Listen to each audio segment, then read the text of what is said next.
এই মুহূর্তে দাঁড়িয়ে রয়েছি কৃষ্ণনগর স্টেডিয়াম, যেখানে হেলিপ্যাড করা হয়েছে এবং কিছুক্ষণের মধ্যেই প্রধানমন্ত্রীর হেলিকপ্টার সেটি কিন্তু এসে নামবে। এই হেলিপ্যাডে আমরা দেখতে পাচ্ছি বিরাট পুলিশ এখানে কিন্তু মোতায়েন করা রয়েছে এবং একেবারে নিশ্চিদ্র নিরাপত্তার বলয়ে কিন্তু এক প্রকার ঘিরে ফেলা হয়েছে। ধারে কাছে কিন্তু এই মুহূর্তে কাউকে আসতে দেওয়া হচ্ছে না।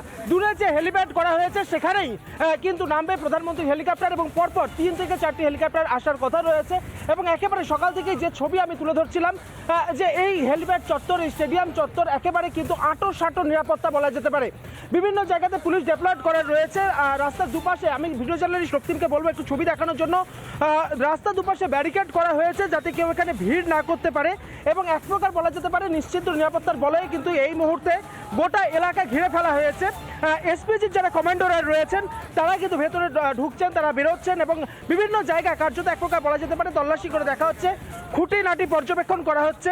আর কিছুক্ষণের অপেক্ষা, হয়তো আর ঘন্টা খানেকের অপেক্ষা এবং তারপরেই প্রধানমন্ত্রীর হেলিকপ্টার এসে নামবে। ইন্দ্রাশিস, তুমি থাকো আমাদের সঙ্গে। সবচেয়ে বড় যে মেগা কভারেজ হচ্ছে রিপাবলিক বাংলার, পলাশ রয়েছে, পলাশকান্তি মণ্ডল, ইন্দ্রাশিস বাগচি রয়েছে, তার পাশাপাশি এই মুহূর্তে টিটপ বিশ্বাসের কাছে যাব। টিটপ এই মুহূর্তে রয়েছে, ভাস্কর এই মুহূর্তে রয়েছে, এলিনা রয়েছে এই মুহূর্তে। টিটপের কাছে যাব। টিটপ, আমি একদিকে রয়েছে যেখানে প্রচুর মানুষ এই মুহূর্তে রয়েছে, সুকান্ত মজুমদার ঢুকছেন, তুমি কোন দিকে রয়েছো? দেখো একদম আমি রয়েছি একেবারে যে মূল মঞ্চ, সেই মঞ্চের যে গেটটা ঠিক তার দ্বিতীয় গেটে।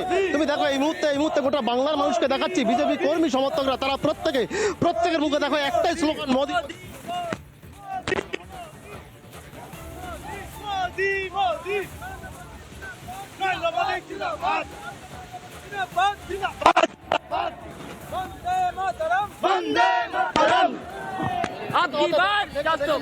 স্লোগান। অন্যদিকে কর্মী সমর্থকরা তারা কিন্তু প্রত্যেকে আসতে শুরু করেছে। আমি একবার দেখানোর চেষ্টা করবো আমার সহকর্মীকে বলবো, অর্থাৎ মাঠের ভেতরের দিকটা ঠিক এই যে মূল গেট রয়েছে, অর্থাৎ দ্বিতীয় যে গেটটি রয়েছে, যে গেটটি করা হয়েছে, এই গেট দিয়ে পর দেখতে পাচ্ছি যে প্রত্যেকের মাথায় বিজেপির যে দলীয় পতাকা রয়েছে, যে টুপি রয়েছে, সেই মাথায় দিয়ে তারা প্রত্যেকে প্রবেশ করছে। অন্যদিকে পুলিশ আধিকারিকরা পুলিশ কর্মীরা তারাও কিন্তু যথেষ্ট কড়াকড়ির মাধ্যমে তারা নিরাপত্তার মধ্যে দিয়ে তারা চেকিং করা হচ্ছে, অর্থাৎ কোনোভাবে যাতে অপ্রীতিকর ঘটনা না ঘটে, ঠিক তার জন্য ঠিক সেই জায়গায় দাঁড়িয়ে পুলিশ কর্মী তারা প্রত্যেকে কড়া নজরদারিতে তারা রেখেছেন।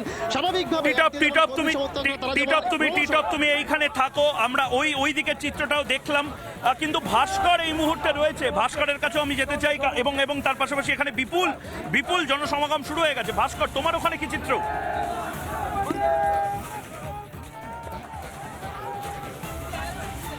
একদমই ময়ূক, আমার এখানে ছবিটা দেখো, শুধু স্লোগান, ছবি।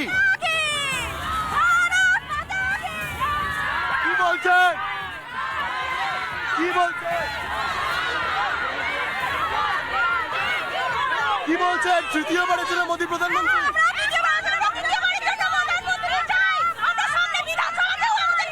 মহুয়া মৈত্র এখানকার সাংসদ ছিলেন, হুশ নিয়ে ওকে বরখাস্ত করা হয়েছে। ভারতীয় জনতা পার্টিকে চাই আমরা, ভারতীয় জনতা পার্টিকে চাই, এই রাজ্যে ভারতীয় জনতা পার্টিকে চাই আমরা।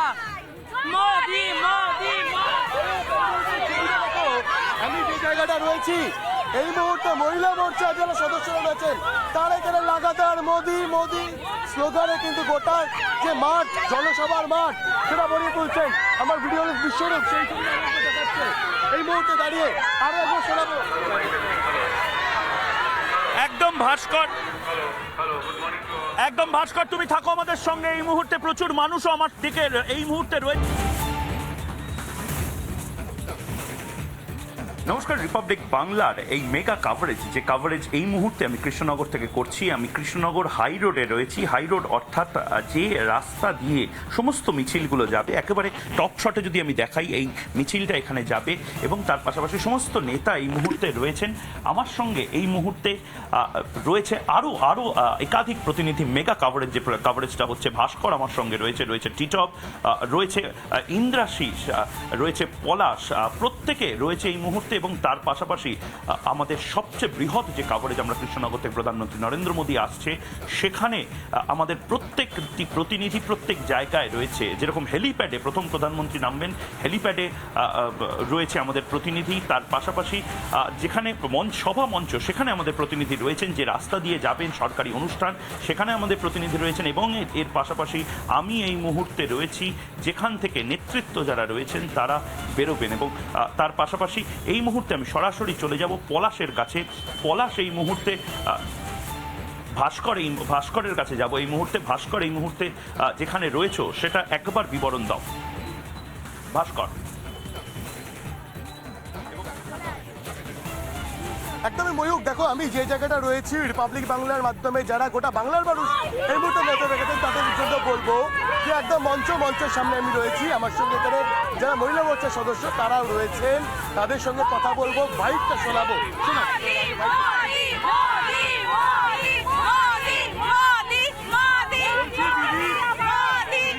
দিদি প্রধানমন্ত্রী আর কিছুক্ষণের মধ্যেই আসবেন, একদম মঞ্চের সামনে আমরা সবাই, আপনারা স্বাগত জানাবেন কিভাবে, কি পরিকল্পনা রয়েছে? আমরা ওনাকে মালা দিয়ে বরণ করব, ফুল দিয়ে স্বাগত জানাবো। আরো অনেক আবেগ আমাদের জড়িয়ে আছে, উলুধ্বনি ধ্বনি দেবো, শঙ্খ বাজাবো, এভাবে ওনাকে স্বাগত জানাবো।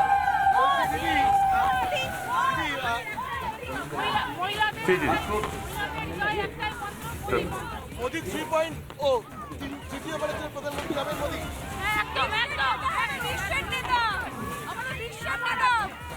দিদি এই রাজ্যে আমি দুটো জায়গার নাম বলবো, একটা হচ্ছে সন্দেশখালী, দ্বিতীয় কৃষ্ণনগর। এই কৃষ্ণনগরের এই মুহূর্তে কোনো সাংসদ নেই, ঘুষ নিয়ে প্রশ্ন করেন বলে বহিষ্কার করা হয়েছে। আবার সন্দেশখালীতে অত্যাচার হয়েছে। সংসদের মানে এমপিও নেই, এমএলএও নেই, এটা আমরা সব থেকে মানে কি বলবো, আমাদের কপাল দুঃখজনক ব্যাপার যে আমাদের এখানে এমপি এমএলএ, আমাদের সাংসদ এমএলএ দুর্নীতিগ্রস্ত, ওরকম এমএলএ আমাদের আর চাই না। ঘুষ নিয়ে প্রশ্ন করলেন সংসদে। হ্যাঁ, প্রশ্ন করে উনি সব পারেন, উনি কোনো মানুষের ভালো কিছু করতে পারেন। আমরা মোদিজিকেই চাই। করেছেন উনি, মা বোনদের সম্মান রক্ষা করতে পারে না। আজকে সন্দেশখালীতে ঘটেছে, আজকে পশ্চিমবাংলায় হবে না, তার কি গ্যারান্টি আছে? একদম এবং সেই জায়গা থেকে দাঁড়িয়ে কিছুক্ষণের মধ্যেই প্রধানমন্ত্রী বার্তা দেবেন। কি বার্তা আপনারা এক্সপেক্ট করছেন ওনার কাছ থেকে, কি শুনতে চাইছেন? কারণ সামনেই তো ভোট, লোকসভা ভোট।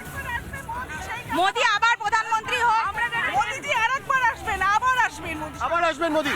হ্যাঁ আবার আসবেন। আপকি বার 400 বার। আমরা আশাবাদী, 400 বার, আপকি বার 400 বার, এবং ময়ূক, এই এনার্জিটাকে বোধহয় ইলেকট্রিফাইং এনার্জি বলে, কারণ সকাল সবেমাত্র 9টা। এবং ধন্যবাদ সবে ভাস্কর। এই মুহূর্তে ভাস্কর আমি তোমাকে একটু থামাচ্ছি, কারণ এই মুহূর্তে আমি সুকান্ত মজুমদারের সঙ্গে রয়েছি। সুকান্ত মজুমদার নিজের যে গেস্ট হাউস রয়েছে, যেখান থেকে উনি অস্থায়ী যে পুরো পর্যবেক্ষণটা যেখান থেকে করছিলেন, সেখান থেকে এবার সভামঞ্চের দিকে যাবেন। সুকান্তবাবু, কাল রাতে অনেকক্ষণ ছিলেন রিপাবলিক বাংলাতে, আমরা টানা দেখাচ্ছিলাম, আপনি পর্যবেক্ষণ করছেন, কিরকম মনে হচ্ছে, কতটা সাকসেসফুল হবে? দেখুন, মানুষ তো মোদিজিকে দেখার জন্য এবং তাকে শোনার জন্য উৎসাহিত এবং উদ্দীপনার সাথে আসছে। বহু জায়গায় মানুষ এখনো রাস্তায় দাঁড়িয়ে আছে, বাস আমরা পৌঁছতে পারিনি। আর যেহেতু সকালবেলা একটু স্বাভাবিক, বাংলার সকাল জীবনটা একটু পর থেকে শুরু হয়, তো স্বাভাবিকভাবে বাস একটু দেরি করছে। কিন্তু আমি দেখছিলাম এখানে প্রচুর মানুষ দাঁড়িয়ে আছে, আপনি কখন বেরোবেন এবং জিজ্ঞেস করছিলেন এখানে দেখতে, আমি দেখাবো একবার যে প্রচুর মানুষজন কিন্তু দাঁড়িয়ে রয়েছে। নমস্কার। মজুমদার এই মুহূর্তে আসবেন এবং ওনাদের সাথে কথা বলতে বলতে আমরা এই মুহূর্তে একবার যাওয়ার করি। এই মুহূর্তে সুকান্ত মজুমদারের সঙ্গেই আমরা গাড়ি করে সভাস্থলের দিকে যাব। ভাস্কর, পলাশ এই মুহূর্তে প্রত্যেকে যারা রয়েছে তাদের সাথে একবার আমি কথা বলার চেষ্টা করবো। সুকান্ত মজুমদার এই মুহূর্তে রয়েছেন। সুকান্তবাবু, খুব স্পেসিফিক্যালি প্রধানমন্ত্রী নরেন্দ্র মোদী বলছেন, আমরা যেখান থেকে গাড়িটা চালানো হচ্ছে কৃষ্ণনগরে এখন কোনো সাংসদ নেই, আপনাদের সহকর্মী মহুয়া মৈত্র বহিষ্কৃত ঘুষ নিয়ে প্রশ্ন করার অপরাধে। দেখুন, ভারতবর্ষের ইতিহাসে খুব লজ্জাজনক ঘটনা ঘটেছে যে একজন সাংসদ সে সামান্য কিছু কসমেটিক্সের লোভে এবং তার সাথে অন্যান্য উপঢৌকনের লোভে সে তার মানে লগ ইন আইডি, যা অত্যন্ত কনফিডেন্সিয়াল, তা শেয়ার করেছেন এমন একজনের সাথে যিনি তার সংসদীয় কাজের সাথে কোনোভাবে যুক্ত নন। এবং শুধু তাই নয়, মানে সেই লগ ইন আইডি দিয়ে দেশের বাইরের বিভিন্ন জায়গায় লগ ইন হয়েছে, যেটা সম্পূর্ণরূপে বেআইনি। এবং তার বিরুদ্ধে সংসদ সিদ্ধান্ত নিয়েছে ভোটের মাধ্যমে এবং এখন তার তদন্তও চলছে, সিবিআই তদন্তও চলছে। তো এটা অত্যন্ত লজ্জাজনক জায়গা এবং তৃণমূল কংগ্রেসের তো এটাই অবদান, এই চৈতন্যদেবের মহাপ্রভুর মাটিকে, পবিত্র মাটিকে যেভাবে বারবার এখানে মানিকবাবু ধরা পড়েছে চুরি করে, এবং এই জায়গাগুলোকে সম্পূর্ণভাবে মানে সাধারণ মানুষের অধিকারকে কেড়ে নেওয়ার জায়গায় পরিণত করেছে। এবং শেষ পর্যন্ত এই চৈতন্য মহাপ্রভুর যুগাবতার যিনি এই পবিত্র মাটিতে এরকম একজন সাংসদ মমতা বন্দ্যোপাধ্যায় উপহার দিলেন, আবার তার বিরুদ্ধে অভিযোগ প্রমাণিত হয়ে তার সাংসদ পদ চলে যাওয়ার পরেও মুখ্যমন্ত্রী তাকে জেলা সভাপতি করে রেখেছেন, যাতে তিনি আরও এই ধরনের কাজ করতে পারেন। আগামী দিনে তাকেই হয়তো টিকিট দেবেন মমতা বন্দ্যোপাধ্যায় এবং সাংসদ করার চেষ্টা করবেন। সিএ নিয়ে আজকে তো এখানে নদিয়ার একটা বৃহৎ অংশের মতুয়া সম্প্রদায়ের মানুষও তারা আসবেন বলছেন। সিএ নিয়ে ইতিমধ্যে কেন্দ্রীয় স্বরাষ্ট্রমন্ত্রী শ্রী অমিত শাহ অলরেডি বলে দিয়েছেন। আজকে প্রধানমন্ত্রীও যদি বলেন, সিএ নিয়ে আপনারা কতটা আশাবাদী?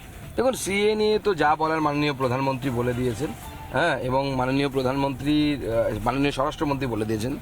তো স্বাভাবিকভাবে মাননীয় প্রধানমন্ত্রীর সভা আজকে, তো সিএ নিয়ে উনি কি ওনার বক্তব্য কি বলবেন এটা একান্তই ওনার বিষয়। কিন্তু আমার মনে হয় আর কোনো বিষয় রাখারই ব্যাপার নেই, যেহেতু দেশের স্বরাষ্ট্রমন্ত্রী বলে দিয়েছেন যে সিএ লাগু হবে এবং লোকসভা ভোটের ঘোষণা হওয়ার আগেই লাগু হবে।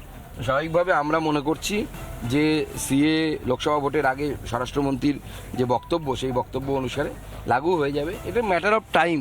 সিএ ভারতবর্ষের সংবিধান সম্মত উচ্চসভা অর্থাৎ রাজ্যসভা এবং লোকসভায় পাশ হয়ে যাওয়া একটি আইন। এখানে আমারও কিছু বলার নেই, আপনারও কিছু বলার নেই। আমার অপছন্দ হতে পারে, কিন্তু সেই অপছন্দের কারণে আমি বলতে পারি না যে ভারতবর্ষের আইনকে আমি মানব না। ভারতবর্ষের আইনকে না মানা মানে হচ্ছে ভারতবর্ষের সংবিধানকে অস্বীকার করা, এবং সেটা এই দুর্ভাগা দেশে একমাত্র মমতা বন্দ্যোপাধ্যায়ই করতে পারেন, তাছাড়া কেউ করবেন না। মমতা বন্দ্যোপাধ্যায়ের কম্পালশনটা কি? এই যে শেখ শাহজাহানদেরকে মমতা বন্দ্যোপাধ্যায়ের প্রিয় পাত্র হিসেবে রেখে দেওয়া হচ্ছিল, কম্পালশনটা কিসের?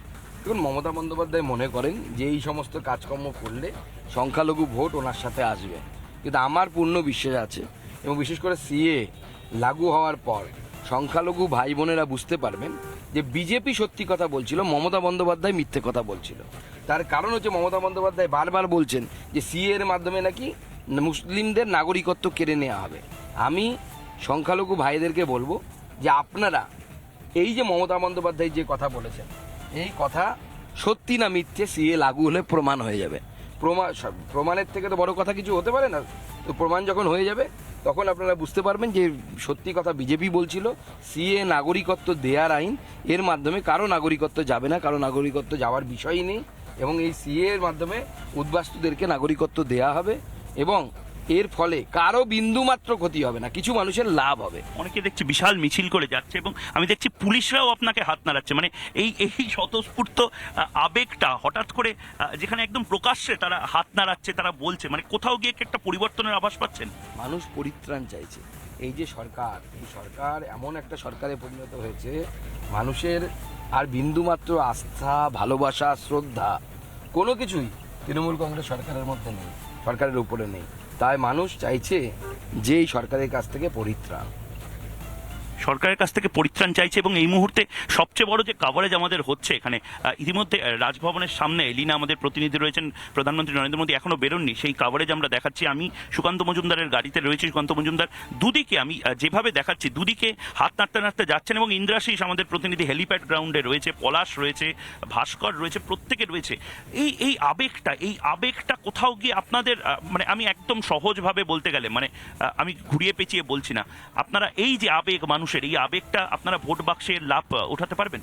দেখুন, মানুষের আবেগ নরেন্দ্র মোদীকে নিয়ে এমন জায়গায়, মানে আমি গতকালই একটি ভিডিও পোস্ট করেছি, তাতে লিখেছিলাম আমি জনগণ অধিনায়ক স্বাগতম। তো মাননীয় মোদীজি এখন ভারতবর্ষের জনগণ মন অধিনায়কে পরিণত হয়েছে। মানুষের সেই উচ্ছ্বাস, মানুষের সেই ভালোবাসা নরেন্দ্র মোদীর প্রতি আছে। আমরা সভাস্থলে পৌঁছে গেছি, এখন আমাদের নামতে হবে।